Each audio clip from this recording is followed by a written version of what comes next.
Assalamualaikum warahmatullahi wabarakatuh. Halo, apa kabar anak-anak? Bertemu lagi dengan Ustazah Elisa kali ini. Masih dalam pembelajaran tematik dalam materi pemanfaatan sumber daya alam. Nah, tentu anak-anak masih ingat ya, karena kita mengulang materi di semester ganjil kemarin. Apa saja tujuan kita belajar pada hari ini? Yang pertama, anak-anak dapat menentukan jenis-jenis sumber daya alam. Masih ingat ya? Kemudian yang kedua, anak-anak dapat merinci usaha pemanfaatan sumber daya alam yang ada di sekitar kita untuk kesejahteraan masyarakat.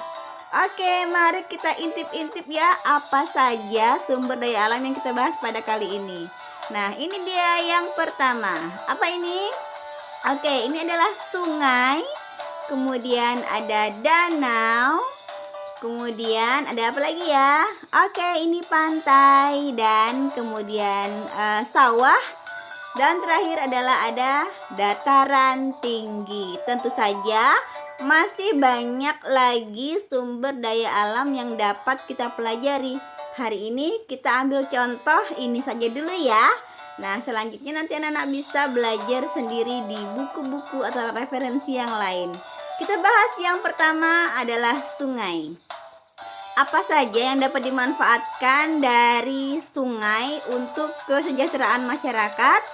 Oke, yang pertama untuk irigasi atau pengairan air ya ke sawah-sawah masyarakat. Kemudian memelihara ikan dengan keramba. Tentu saja jenisnya adalah jenis ikan sungai. Kemudian sarana transportasi dan perdagangan. Di beberapa daerah tertentu di Indonesia masih menggunakan sarana transportasi air berupa kapal, perahu ataupun sampan ya. Kemudian sebagai pembangkit tenaga listrik, ini jika aliran air sungainya satu arah dapat digunakan sebagai pembangkit tenaga listrik.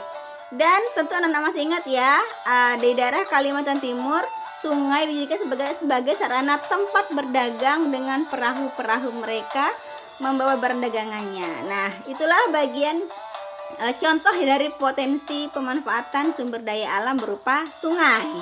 Berikutnya akan kita bahas adalah pantai. Nah, di pantai ya, potensinya apa saja? Yang pertama untuk perikanan dan tambak. Perikanannya berupa ikan air asin ya. Kemudian tambaknya berupa tambak udang. Kemudian sebagai sarana transportasi, sebagai rekreasi, tempat olahraga dan objek wisata tentu saja yang sering kita kunjungi apabila kita libur sekolah ya. Kemudian yang ketiga adalah usaha perdagangan dan penginapan. Di pantai juga bisa mendukung perdagangan dan usaha-usaha pembuatan penginapan, tempat peristirahatan ya. Kemudian kita lihat ada danau.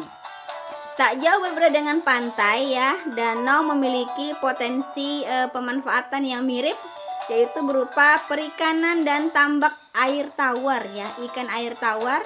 Kemudian rekreasi, tentu saja sebagai tempat olahraga ya, sama dengan pantai. Berikutnya adalah dataran tinggi. Dataran tinggi dapat dimanfaatkan masyarakat untuk perkebunan dan peternakan ya, kebun-kebun dan peternakan, rekreasi, olahraga, objek wisata, serta penginapan. Nah, kita sering mencari kalau bosan di pantai, kita bisa pergi ke dataran tinggi untuk mencari penginapan ya.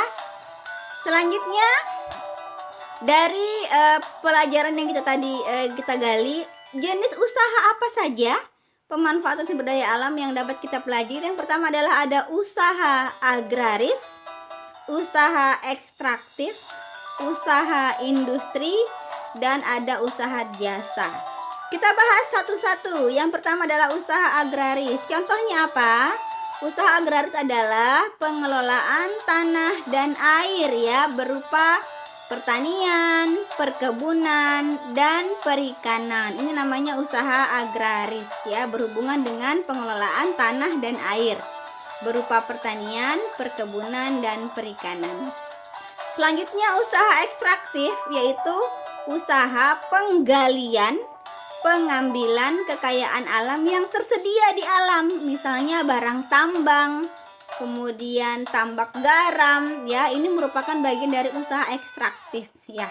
Kemudian usaha industri ini berhubungan dengan pabrik industri, itu pengelolaan bahan mentah menjadi siap konsumsi, misalnya kecap ya nggak perlu dimasak lagi, kemudian sambal dan makanan kaleng ya.